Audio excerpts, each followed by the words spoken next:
Let's take a moment here to talk about aiming a recurve bow because there's some fine details here that many people may have overlooked. As a coach, I know that it's not fair to assume that everybody automatically understands anything, particularly working with beginners. I know that unless I say it, I can't assume they know it. Most beginners want to start by aiming with just one eye. They close the other eye and aim with just that one eye. This is their first mistake. The advantages of using both eyes are so enormous that I would say virtually every top shooter keeps both eyes open, but that would be misleading. The fact is, it's not virtually every top-level shooter. It is actually every top-level shooter. Every mid-level shooter. Every target shooter with any appreciable experience. From every country. Every national team. They all keep both eyes open. There is no qualified coach in the world who does not teach this. Keeping both eyes open gives the archer more information. It helps the archer keep his posture. It helps the archer keep the bow vertical. In dim lighting, it helps the archer to see better. It avoids the bleary-eyed vision caused by constantly opening and closing one eye. It really is easier to aim, and ultimately, it will be much more comfortable. It's important to emphasize not to start aiming until after the anchor. Focus on getting your body into position before you start focusing on your aim. So now let's take a look at the target and sight pin and see what the archer actually sees. Here is a target.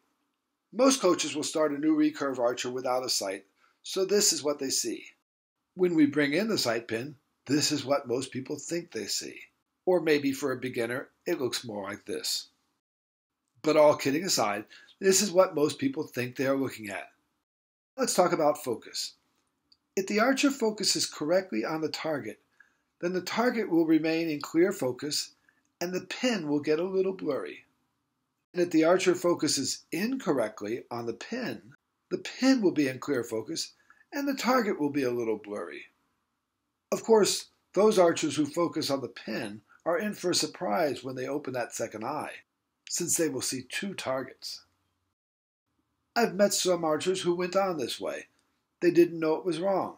No one had ever said anything to them, and everyone just assumed they knew it was wrong and corrected it. When an archer focuses correctly on the target, the two targets will clear up and merge, but there will be two sight pins. With a little experimentation, the archer can easily learn which pin to use and put that on the target. But this isn't usually a problem because the riser's in the way, and it handily blocks out one of the sight pins. Archers will do quite well with this, but they will have a bit of lateral variations. Then I ask where they're aligning the string. This brings the universal answer. I don't know. Oddly, this big blurry string is right in front of their face and the archers don't even notice it. It shows the power of the mind to ignore what it doesn't want to deal with. But they have to deal with it. They can't just let it move around with each shot.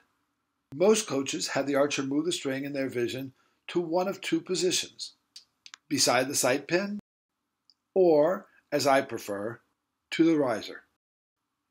The initial choice of where to align it is not that important. What is important is that the string alignment be consistent.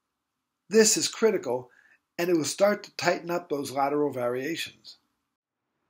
Now let's talk about some of those details and how they affect the aim. Let's start with the string.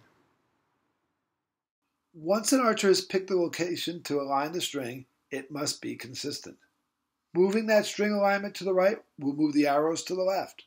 And conversely, moving the string alignment to the left will move the arrows to the right. It's critical, therefore, but it's also useful. If the archer practices using it and calibrates himself, he can use it as a technique to aim off. As a barebow archer, I use it as a method for adjusting my right and left sight. A beginner shouldn't use this, but it is an advanced technique that can be helpful if it is used correctly. Sometimes the sunlight can play tricks on us and make us move the string, unknowingly. Look at how the sunlight on different sides of the string can make the string seem to move, without it actually moving at all. If the archer adjusts the string to compensate for this apparent movement, it will cause lateral movement in his shots. At an outdoor tournament, the apparent string will move throughout the day with the sun. At an indoor tournament, standing on one side of an overhead light or the other could light up the string differently and cause the archer to aim differently. Similar lighting effects can take place on the sight pin. Be careful about this illusion. If you understand it, you can be prepared for it and know how to correct for it. Now let's talk about how to bring that sight pin onto the target. Experienced archers always do it the same way every shot. Some start above and come down to the target, others start below and come up to the target. But they always do it the same way every time. Now let's look at that sight pin with both eyes. Before I do, I'm going to close one eye and point my finger at a target. In fact, I'm going to put my finger right on the target. But as my finger moves around a little, I'm not really sure exactly if I'm centered on it or not. Let me open both eyes. Now I can see exactly where my finger is on it. I can see both the finger and the target. Now let's see how this looks with a sight pin. The same thing is also true with the sight pin, although to a lesser but still significant effect. When you can see both the pin and the target, you have a better picture of where you are. Hopefully now you better understand some of the factors that go into aiming. Nothing is as easy as it seems. If you think beyond the obvious, you'll figure out many other factors too. Understanding these factors will help you gain a better appreciation for your sport and make you a far better archer.